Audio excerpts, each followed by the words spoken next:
soal Harun Masiku, suap menyuap, semua pihak yang terlibat sudah diadili dan sudah bebas dari penjara. Clear. Lalu di semua persidangan itu tidak ada satupun kata Hasto Kristianto di situ.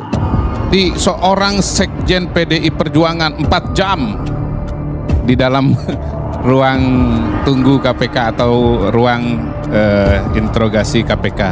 Ya untung sekjen PDI Perjuangan 4 jam. Karena kalau bukan sekjen PDI Perjuangan 9 jam, Bang. Tapi memang kasus ini masih belum tuntas karena ada satu aktor, bahkan aktor utama yang belum ditangkap, yaitu Harun Masiku. Jadi kalau dibilang final, menurut saya sebagai seorang, bukan hukum ya, saya melihatnya sebagai sesuatu yang masih bisa banyak ceritanya kalau Harun Masiku betul-betul ditangkap. Berita hoaks ini, berita bohong yang disampaikan oleh Mas Hasto ini, rasa-rasanya saya bisa mengkonfirmasinya bahwa memang ada berita bohong yang atau hoaks yang dikutip oleh.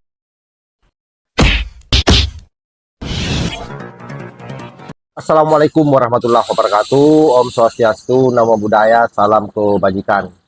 Kali ini ada video yang sangat menarik terkait soal Hasto Kristianto. Jadi kembali kita membahas soal Sekjen PDIP ini yang lagi berurusan dengan pihak kepolisian maupun KPK. Dalam satu diskusi di ILC, tampak Deddy Sitorus, salah seorang politisi dari PDIP, menggebu-gebu membela Hasto Kristianto, dan hal ini kemudian ditanggapi oleh M. Kodari yang juga salah satu peserta dalam diskusi tersebut. Apa yang disampaikan Bang Kodari ini justru kemudian memblok up sesungguhnya seluruh rangkaian yang dialami oleh Hasto Kristianto ini, sekaligus secara tidak langsung menggebuk daripada Deddy Sitorus. Tidak perlu berlama-lama, kita simak videonya. Saya mau bilang begini, kalau dari sisi hukum udah jelas, ya, bahwa soal Harun Masiku, suap menyuap, semua pihak yang terlibat sudah diadili dan sudah bebas dari penjara. Clear, fakta. Oke? Lalu di semua persidangan itu tidak ada satupun kata Hasto Kristianto di situ. Ya, tidak ada. Lalu kemudian kita lihat bahwa isu Harun Masiku ini selalu dipakai setiap kali untuk menyerang PDI Perjuangan. Wajar dong orang berpikir seperti Patra tadi bahwa ini politis. Iya toh? Buzzer-buzzer ini kalau tiap kali kita posting apapun, di mana Harun Masiku? Itu bahasanya, baik itu robot, akun bodong sama tuh. Di mana Harun Masiku? Dulu kemana aja? Ada orkestrasi opini yang luar biasa. Ada pasukan buzzer yang dibayar oleh orang yang sangat kaya di Republik ini kalau menurut saya, karena pasukannya banyak. Ya, jadi soal Harun Masiku ini selalu menjadi komoditas untuk menjatuhkan PDI Perjuangan. Dulu waktu Pilpres itu siapa namanya polisi Krishna Mukti bilang, oh ini Harun Masiku begini begono, hilang. Oke. Kemarin Mas Hasto itu dipanggil karena katanya ditemukan bukti-bukti baru terkait keberadaan Harun Masiku. Lalu kemarin Alex Purwata ya namanya, Parwata bilang sudah diketahui di Jakarta, tinggal nangkap. Mantap. Tadi pagi dia rombak pernyataannya. Oh nggak benar, saya berharap. Terus waktu Mas Hasto itu dipanggil ke KPK, nggak ditanya, nggak dikasih tahu apa bukti barunya. Lalu ini apa? Dagelan atau proses hukum? Saya kasihan sama KPK. KPK sedang menunjukkan inkompetensinya.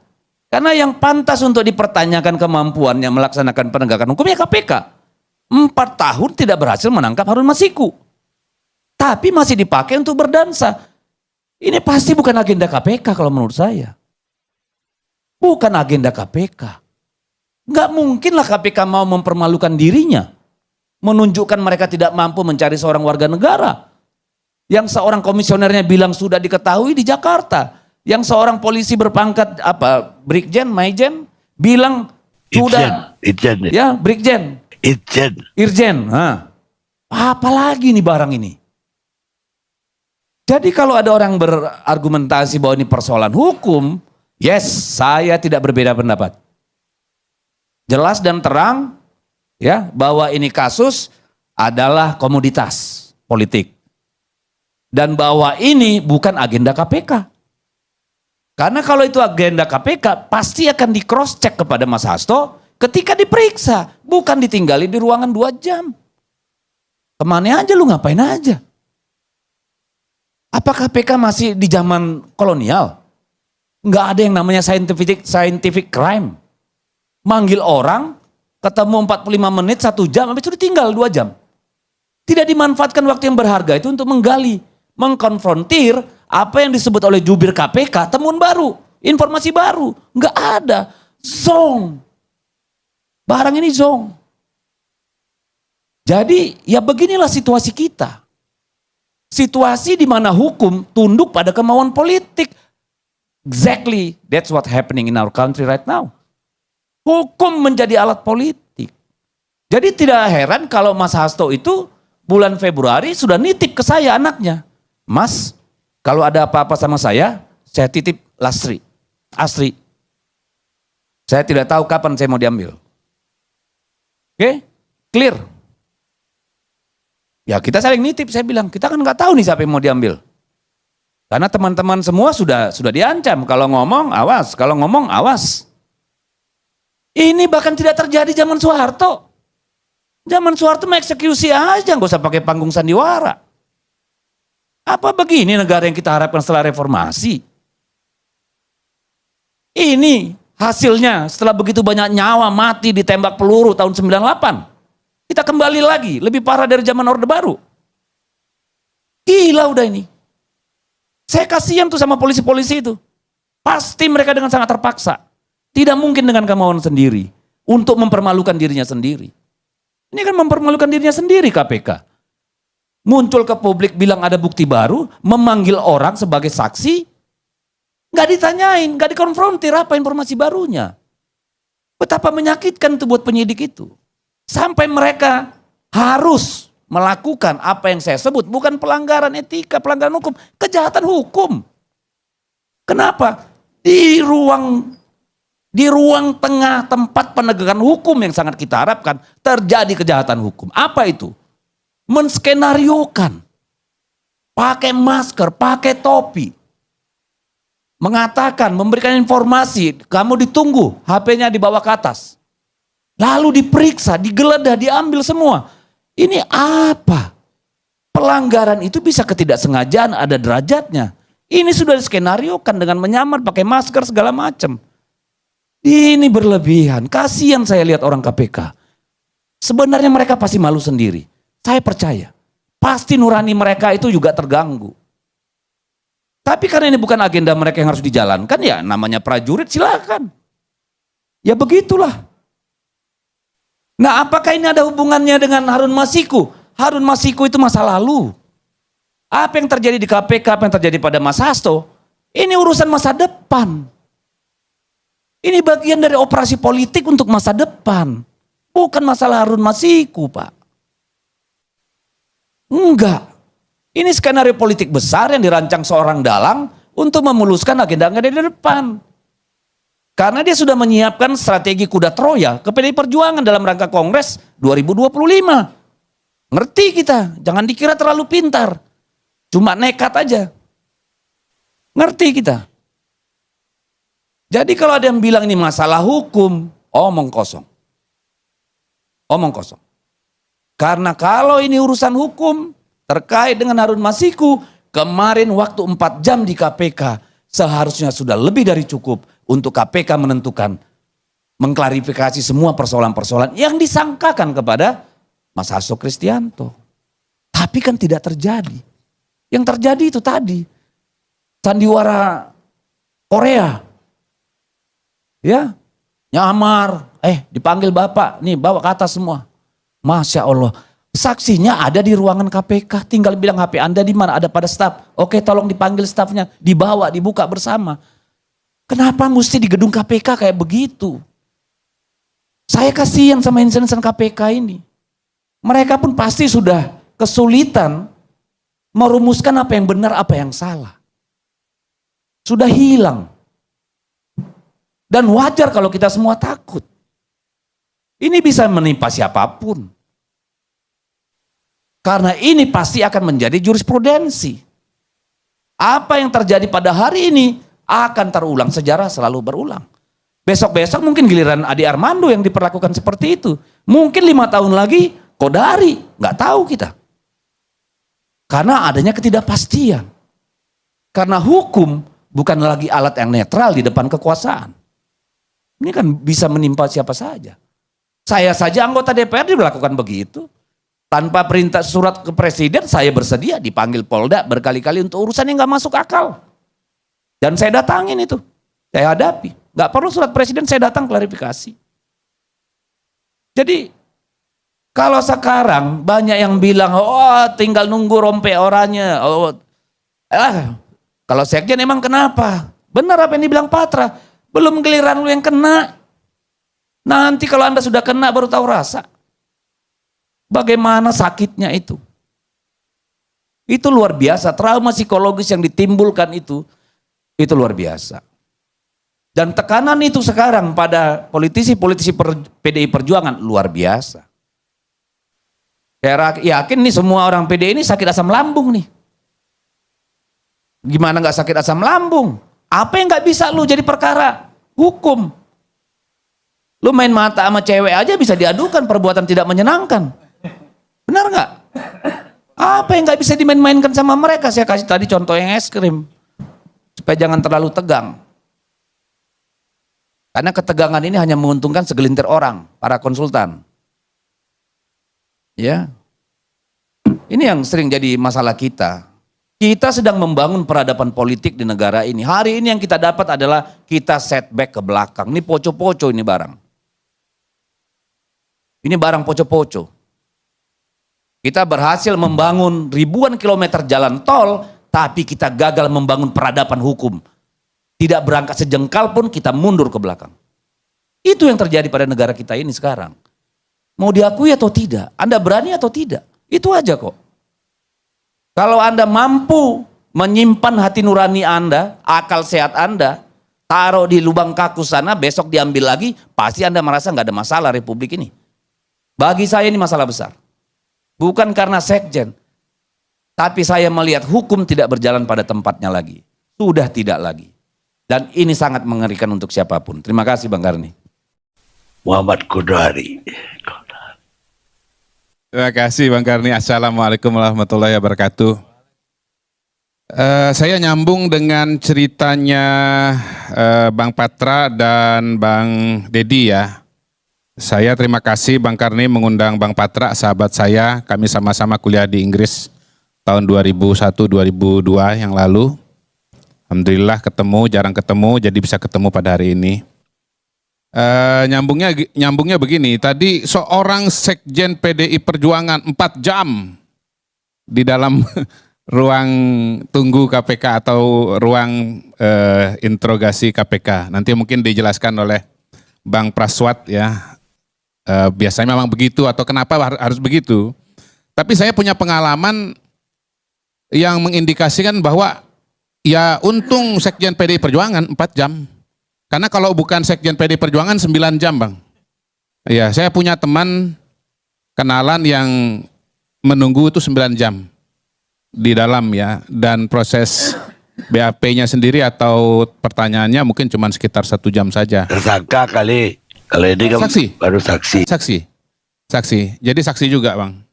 Jadi 4 jam terlalu lama. Kalau bukan sekjen PDI Perjuangan 9 jam.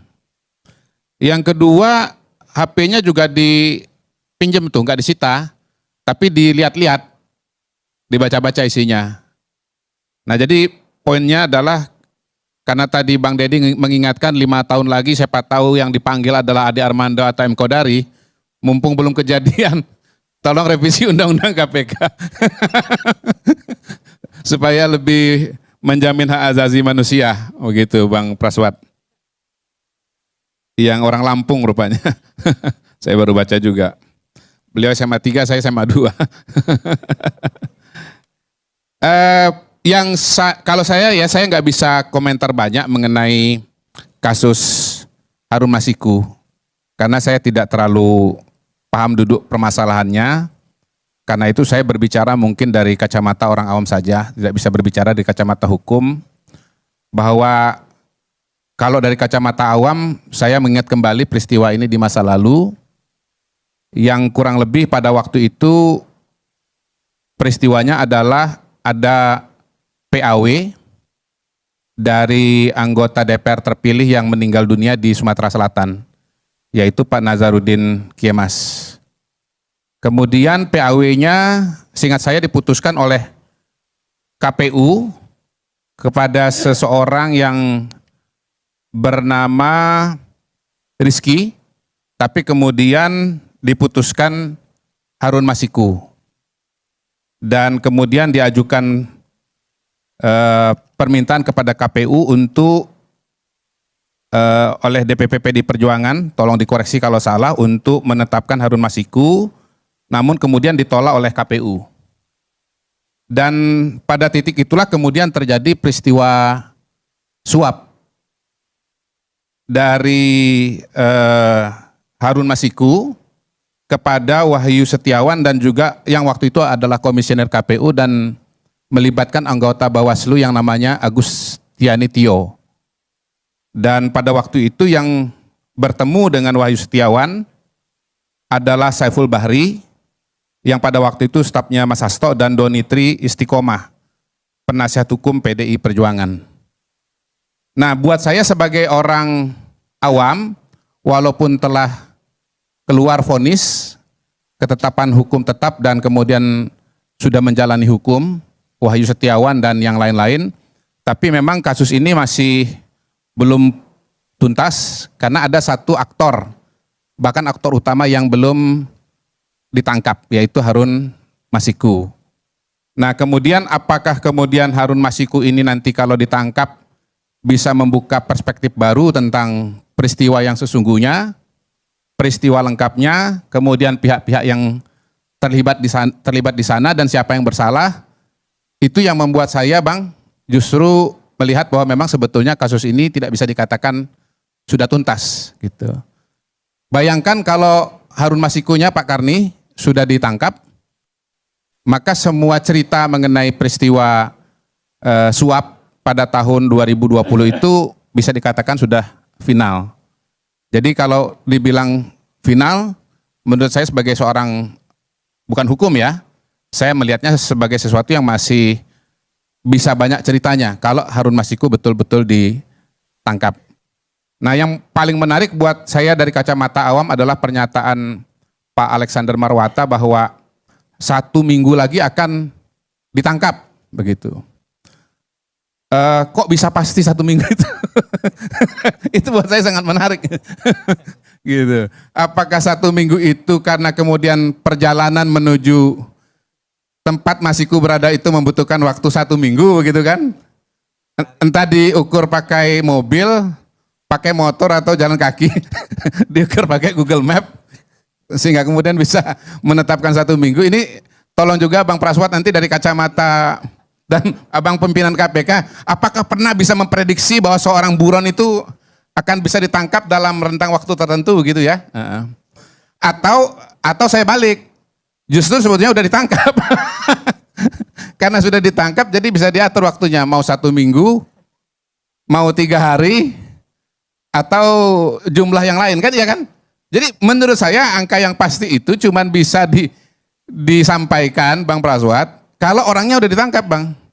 Jadi terserah Bang aja menentukan kapan ya kira-kira saya akan umumkan ini akan ditangkap, begitu. Dan ini tentu menjadi spekulasi yang sangat menarik.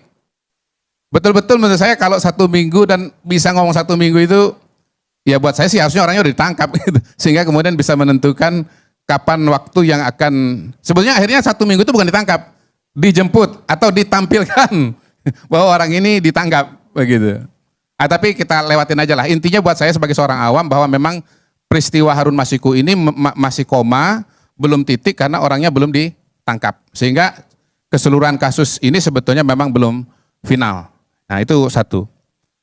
Nah, yang kedua mengenai kasus pemanggilan di Polda, karena ini kan sebetulnya kalau kita bicara Mas Hasto ini kan ada 2 kasus ya. Pertama yang di KPK terkait dengan Harun Masiku, yang kedua yang terkait dengan Polda berkaitan dengan penyebaran kabar bohong ya atau hoax. Nah di sini saya kan kemarin disampaikan bahwa Mas Hasto ini kira-kira mengatakan bahwa ya menyatakan pendapat tidak boleh dikriminalisasi. Saya setuju dengan pendapat itu. Menyatakan pendapat tidak bisa dikriminalisasi. Tetapi saya melihat poinnya justru bukan pada aspek menyampaikan pendapatnya, tetapi pada menyebarkan berita bohong atau hoax yang bisa menimbulkan kerusuhan di masyarakat. Jadi tadi Bang Patra mengutip pasal 160 ya KUHP, tapi sebetulnya juga ada pasal yang terkait dengan Undang-Undang ITE. Pasal 28 ayat 3 bunyinya setiap orang dengan sengaja menyebarkan informasi elektronik dan atau dokumen elektronik yang diketahuinya memuat pemberitaan bohong yang menimbulkan kerusuhan di masyarakat. Dan pasal 45A ayat 3 setiap orang yang dengan sengaja menyebarkan informasi elektronik dan atau dokumen elektronik yang diketahuinya memuat pemberitaan bohong yang menimbulkan kerusuhan di masyarakat. Sebagaimana dimaksud dalam pasal 28, dipidana dengan pidana penjara paling lama 6 tahun dan atau denda paling banyak 1 miliar rupiah. Nah, Pak, ini saya agak setuju dengan pendapat ini karena memang di beberapa kesempatan yang saya ingat ya di liputan6.com, kemudian di satu lagi media saya lupa media mana, apakah di iNews kalau tidak salah, Mas Hasto itu memang menyebut saya asli menyebut nama Muhammad Kodari sebagai orang yang mengetahui hasil Pilpres 2024. Nah, itu adalah berita bohong. Itu adalah hoax. Karena saya tidak pernah mengetahui hasil Pilpres 2024 pada tanggal 14 Februari. Nah, saya melihat bahwa Mas Hasto mengutip hoax yang beredar di media sosial X. Jadi sekitar bulan Februari akhir, saya tidak ingat tanggalnya berapa begitu, nama saya sempat trending di X karena ada postingan dari akun Yurisa Samosir ya, yang menampilkan ceramah saya di DPD Partai Golkar Jakarta pada tanggal 5 Januari 2023 yang sedang membahas hasil survei Pilpres di Jakarta, di mana saya mengutip data dari lembaga survei Polling Institute yang surveinya dilaksanakan pada tanggal 15 sampai 19 Desember 2023, Bang Karni. Nah, saya mengutip data 15-19 Desember, khusus di wilayah DKI Jakarta, temuan Polling Institute itu, Anies Muhaimin 27%, Ganjar Mahfud 16,sekian persen. Nah, oleh akun Yurisa ini Bang Ade, disebutlah saya atau dikonstruksi bahwa saya itu sudah mengetahui dan merencanakan kecurangan atau merencanakan hasil Pilpres tanggal 14 Februari itu, gitu. Kebetulan hasil Pilpres 2024, 14 Februari 2024 sebagaimana diumumkan oleh KPU, Ganjar Mahfudnya 16, sekian persen pada waktu itu ya. Itu. Jadi dalam akun Yursa Samosir itu memang disebutkan bahwa kok sudah tahu ya, rapat internal bocor 5 Januari sudah tahu hasil Pilpres 2024, 14 Februari 2024. Nah, ini sudah saya jawab di media massa karena ditanya oleh teman-teman wartawan.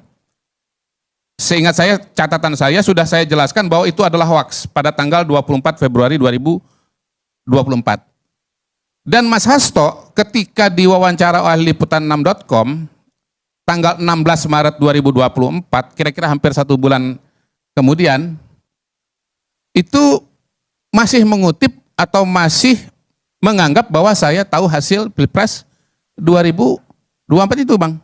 Gitu. Padahal jelas-jelas itu adalah hoax yang beredar di Twitter dan sudah saya jelaskan dan saya sudah bantah secara lengkap melalui media massa. Nah, apa yang disampaikan oleh Mas Hasto ini kemudian terjadi lagi di wawancara berikutnya yang seingat saya dilakukan di iNews ya. Mohon maaf kalau salah karena ini udah sekian bulan yang lalu saya juga udah nggak apa lagi detail-detailnya. Bukan saya yang lapor ya. Kemudian yang saya lihat Itu meremehkan Bung Kodari kalau sampai dia yang laporkan langsung. kemudian yang dugaan saya juga disebut sebagai hoax itu adalah ketika Mas Hasto mungkin dalam wawancara yang sama, Bang Boyamin ya, wawancara yang sama, itu juga mengatakan bahwa di luar negeri Ganjar Mahfud unggul. Padahal kenyataannya yang unggul adalah Prabowo Gibran. Ya, baik secara angka, yang angkanya kalau tidak salah 63,7 ya, maupun secara jumlah PPLN. Jadi Prabowo Gibran itu unggul 66 PPLN dari total 127 PPLN yang ada di seluruh dunia. Jadi singkatnya kalau soal yang berita hoax ini, berita bohong yang disampaikan oleh Mas Hasto ini, rasa-rasanya saya bisa mengkonfirmasinya bahwa memang ada berita bohong yang atau hoax yang dikutip oleh Mas Hasto. Nah, apakah kemudian konstruksi hukumnya terpenuhi atau tidak berdasarkan Undang-Undang ITE? Saya tidak tahu, ya. Tetapi secara faktual saya bisa mengatakan bahwa memang ada yang disampaikan oleh Mas Hasto bukan mengenai beda pendapatnya soal pemilu 2024, tetapi data yang dikutip adalah data yang bersifat hoax. Demikian Bang Karni.